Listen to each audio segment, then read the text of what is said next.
All right, guys, we had a successful day one of posting on the dental forum. We're going to be doing this literally every single day. I posted once in response to someone who said something funny, and I just reacted to it. And then I also posted, I kind of got carried away, but I posted a really long answer to somebody's question. I'll put it up on the screen so you guys can see what it looks like, but I got really carried away and it took me way too long to write this, but I got it up. So the streak is live.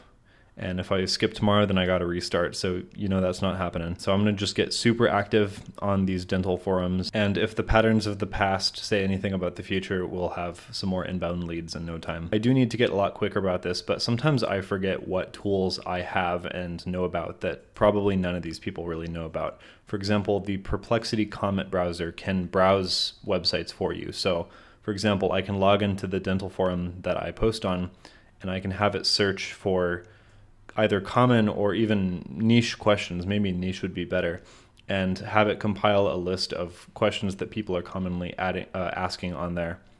And then I can use that to help me come up with like actual ideas based on what people are interested in for forum posts to write. I also use Notebook LM, which if you guys watch literally every single day, you'll know what I'm talking about. If not, I'll put the days that I talk about it on the screen so you guys can go check it out. But I've basically created AI chatbots that are trained on hundreds of videos related to what I'm doing. And so, since those videos contain so much content about what I'm doing, I'm sure I can generate some ideas for posts too. So literally my number one bottleneck here is creative block. And I don't fully know what my ideal client knows already and doesn't know. So I don't want to talk to them like they're a baby who doesn't know anything. But also seeing some of the back and forth on this forum really makes me realize like a lot of these people own full ass buildings and like businesses, like legit businesses, but don't know the first thing about running ads or even, creating like an offer or like having a unique selling proposition. So it's really interesting coming from the e-commerce world originally before I started this series, where it seemed like being kind of a business like know-it-all was almost a prerequisite. Like you had to know how to be competitive, and it kind of required being like on the forefront of like the best tools and like the best strategies and like constantly monitoring the cutting edge.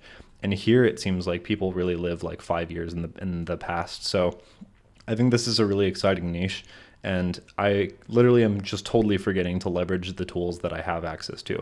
I spend all this time scrolling Twitter and finding tools, sifting through the ocean of useless AI tools and finding the few good ones, the few use cases where AI provides an insane advantage.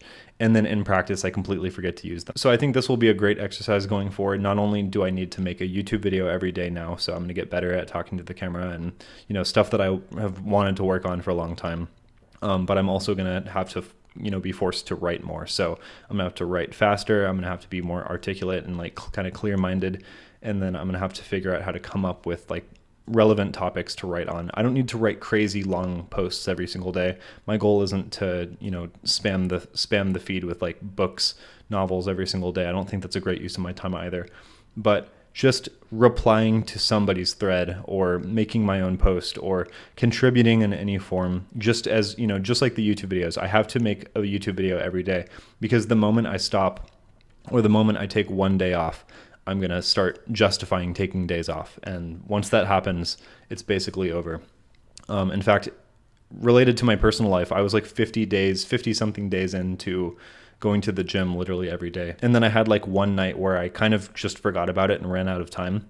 And then I started telling myself, okay, well, if I'm not going to go to the gym, I at least need to do 40 push-ups before bed. And so I started doing my 40 push-ups. But then because those 40 push-ups were more convenient than going to the gym, that actually turned into like 4 days a week of doing the 40 push-ups instead of going to the gym. You can see where this is going.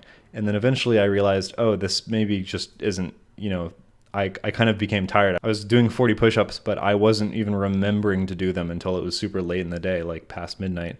And so that gradually led to me stopping. And so my number one lesson from this video series is literally, if you make a commitment, you have to do and okay, this is like a personal anecdote, but if you make a commitment, you seriously have to do it every day, at least for me, or you're going to somehow like start justifying taking days off. And then the moment you start justifying taking days off or like making up for it in some way, then you're going to get lazy and then you're going to stop and then you're going to have to restart.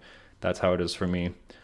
So I know for sure I cannot let that happen. I can't let a single day slip by. So anyways, I'm going on a little while about this, but I thank you all for watching, and I'll see you tomorrow.